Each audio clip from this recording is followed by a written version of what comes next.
Día 2 de noviembre, la conmemoración de los fieles difuntos, las almas del purgatorio. Quiere comunicarlo. Y hoy quiero comunicar algo que hace muchísimos años, unos 20 años prácticamente, descubrí, que es la devoción por las benditas almas del purgatorio. En el Catecismo de la Iglesia Católica, el actual Catecismo, en el número 1030, se dice que los que mueren en la gracia y en la amistad de Dios, pero imperfectamente purificados, aunque están seguros de su eterna salvación, sufren después de su muerte una purificación a fin de obtener la santidad necesaria para entrar en la alegría del cielo. Se llama entonces purgatorio a esta purificación, este purgar las penas merecidas por nuestros pecados, de aquellas almas que mueren en gracia, pero no tienen, como dice el Evangelio, la vestidura de bodas, el vestido de bodas, para poder ingresar purificados al cielo.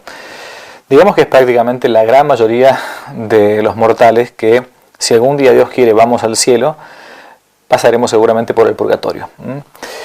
¿Y por qué digo que uno descubrió este gran secreto, esta hermosa devoción? Porque, digámoslo del principio, cuando uno con sus oraciones, con sus sacrificios, ofreciendo algún ayuno, alguna penitencia, más aún el sacrificio más grande que puede ofrecerse, que es la Santa Misa por nuestros fieles difuntos, cuando uno ofrece estas oraciones por devoción, es un precepto, es una obra de misericordia espiritual el rezar por nuestros difuntos. Si esas almas que llegaron al purgatorio y no fueron del todo purificadas se ven beneficiadas por nuestras oraciones o sacrificios, y algún día se le acorta ese tiempo en méritos a eso que uno pudo haber hecho acá en vida, es el gran negocio que uno puede hacer, porque el día de mañana esa alma se llega al cielo, seguramente se van a acordar de nosotros, pobres infelices, que algo hicimos, y desde allí arriba, desde el cielo, nos van a ayudar a nosotros. De ahí que uno pueda rezar, y debe hacerlo, por sus parientes, por sus amigos, incluso también por los próceres, las benditas almas del purgatorio. Bien, y este tesoro, que uno puede verlo en la teología católica, lo puede ver en el catecismo, lo puede ver a su vez en la tradición de la Iglesia, se encuentra ya prefigurado en el Antiguo Testamento, en los Macabeos, se encuentra en la Sagrada Escritura, en la parábola del pobre Lázaro y del rico de Pulón, se encuentra también en los padres de la Iglesia. Bien, en fin, esto que eran las prisiones, es algo que siempre ha sido creído por la Iglesia. Pero hay un lugar escondido, quizás para muchos, que yo pude descubrir hace muchos años, decía, que se encuentra en Roma, muy cerquita de la Basílica de San Pedro, en el Vaticano, que es conocido como el Museo de las Almas del Purgatorio. Sucede que el 15 de noviembre del año 1897, en la iglesia del Sacro Cuore di Gesù, la única iglesia neogótica católica que se encuentra en la Ciudad Eterna, había un párroco de la Congregación de los Padres del Sagrado Corazón de Jesús, el padre Víctor Jouet. Y el padre Víctor Jouet tuvo un pequeño problema, no se sabe bien cómo fue, pero un pequeño incendio. Era una capillita que se encontraba allí en esa parroquia. Las crónicas dicen que estaba rezando y unas velas se encendieron en el marco de la imagen de la Virgen Santísima. ¿Qué fue lo que vio el padre Jouet? Algunos dicen que el incendio incluso fue bastante más grande, pero ¿qué fue lo que llegó a ver?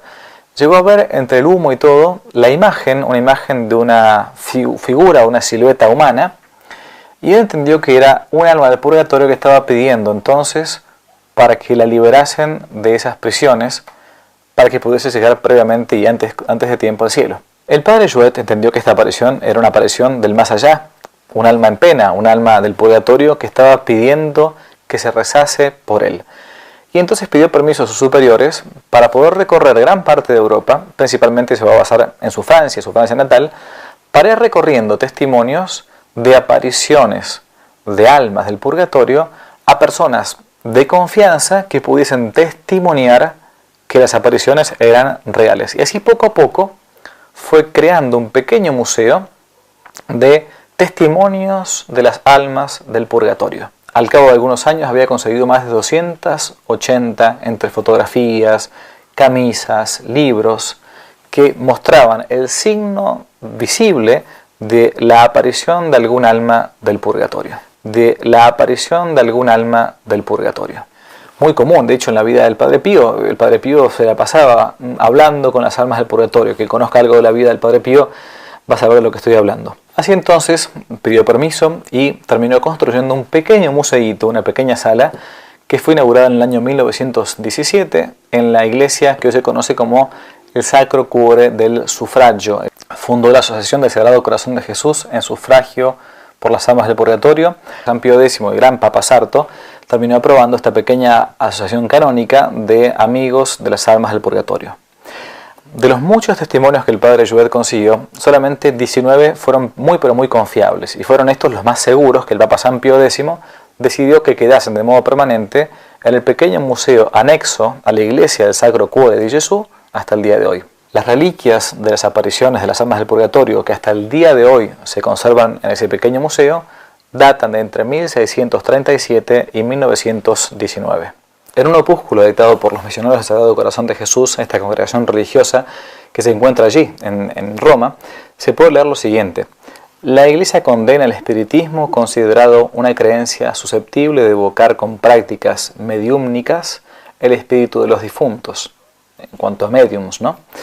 Pero el museo recoge solamente huellas causadas por almas que volvieron espontáneamente para pedir sufragios de plegarias o buenas obras. Esto para evitar aquella práctica que en algunos lugares existe de estar intentando como evocar a los muertos. No, por permisión divina, Dios puede permitir, como fue el famosísimo caso de Luis Comolio, este gran amigo de San Juan Bosco, esto lo narra el mismo Don Bosco, que se aparece después de sufrir un tiempo en el purgatorio, diciéndole y avisándole a San Juan Bosco, en el seminario, estaban los dos todavía en el seminario, que se iba al cielo. Entonces, las almas del purgatorio pueden aparecerse por pura permisión divina. ¿Para qué? Para nosotros, para que los que todavía estamos aquí abajo, que a veces somos un tanto incrédulos, nos acordemos que existen y que muchas sufren y sufren mucho, principalmente el no haber llegado todavía a Dios nuestro Señor. Y también secundariamente, algún tipo de pena análoga, parecida a la que puedan sufrir las almas en el infierno. Con un fin puramente catequético, voy a leer los textos que se encuentran en el Museo de las Almas del Purgatorio, todavía al día de hoy en pie, allí en la iglesia del Sacro Cuore del Sufragio. El documento más antiguo son las marcas dejadas por la hermana Chiara Schoellers, fallecida durante la peste el 13 de octubre de 1637. La religiosa dejó sus huellas candentes sobre el pequeño delantal y una correa de granja de la hermana Margarita Herendorps o Redendorps, religiosa del monasterio benedictino de Wittenberg, Westfalia. Muchos de estos casos son incluso de religiosos o religiosas. 33 años después, en 1670, el primer párroco de Hall, el padre Cristóbal Balbach, muerto 63 años antes, dejó la huella de un dedo de fuego, la cual perforó un libro de oraciones con pasta de madera cubierta con piel de jabalí hasta la página 81. De esta manera suplicaba se hicieran oraciones a su nombre para salir del purgatorio. Hacia 1731, la madre Chiara Isabella Fornari era la abadesa de las clarisas del monasterio de San Francisco en Todi. El 1 de noviembre de ese año se le apareció el olivetano padre Panzini, abad de la ciudad italiana de Mantua, y su confesor a su vez. Venía del purgatorio para pedirle que mandase a rezar misas por su alma. La madre Chiara se encontraba trabajando en su telar cuando hizo su aparición este sacerdote. El sacerdote comenzó a dibujar con la punta del dedo índice incandescente una cruz en el telar de madera. Mientras dibujaba, colocó la mano izquierda sobre el telar y la impresión de la mano también quedó grabada sobre el leño. Puso después la mano izquierda sobre una hoja de papel, chamuscándola, y dejó impresos los contornos de su mano. Aterrorizada la monja, quiso huir, pero el alma del sacerdote la agarró con la mano derecha. El calor de la mano perforó la manga del hábito y la camisa de la religiosa, llegando hasta la piel. En la túnica se pueden ver las marcas de la quemadura, mientras que en la camisa se ven marcas chamuscadas y algo que se dice que es sangre. Otro caso. Joseph Lelot era un joven disoluto que vivía en la ciudad de Bodekboot, Bélgica, en el siglo XVIII. 27 años después de la muerte de su madre, el 21 de junio de 1789, La mujer regresó en espíritu para ponerlo sobre aviso de los terribles castigos que podría tener en el purgatorio si continuaba con ese estilo de vida. La madre lo tomó por el brazo, le pidió que pusiera fin a esa vida disoluta y dejó la camisa de su hijo con la marca carbonizada de los dedos. El joven Joseph, asustado, obviamente se enmendó, corrigió su vida y se dice que murió en olor de santidad el 1 de abril del año 1825. Otro testimonio, la mano que presentó Marguerite de Merlet. Cierta noche de 1814, la señora Marguerite de Merlet de Erlingen, Metz, Francia, se encontraba rezando en su habitación. De pronto se le aparece una mujer gimiendo de dolor, vestida muy religiosamente, como si fuera una especie de peregrina. Y entonces, mirándola, le dijo: «Soy tu suegra muerta de parto hace 30 años. Haz una peregrinación al santuario de Nuestra Señora de Marienthal por mí y pide que se ofrezcan 2 misas por mi alma». 2 misas. Asustada, Marguerite le contó la aparición a su esposo, el hijo de esta mujer, describiendo a la mujer, y ambos acordaron cumplir con lo solicitado. Cumplido su deseo, el espíritu de la suegra reapareció para agradecer y despedirse. Pero antes de ascender al paraíso, dejó un pequeño recuerdo, una huella de fuego en el libro de oraciones de Marguerite. Luego se transfiguró, inundándose de felicidad y de luz, y desapareció rumbo al cielo.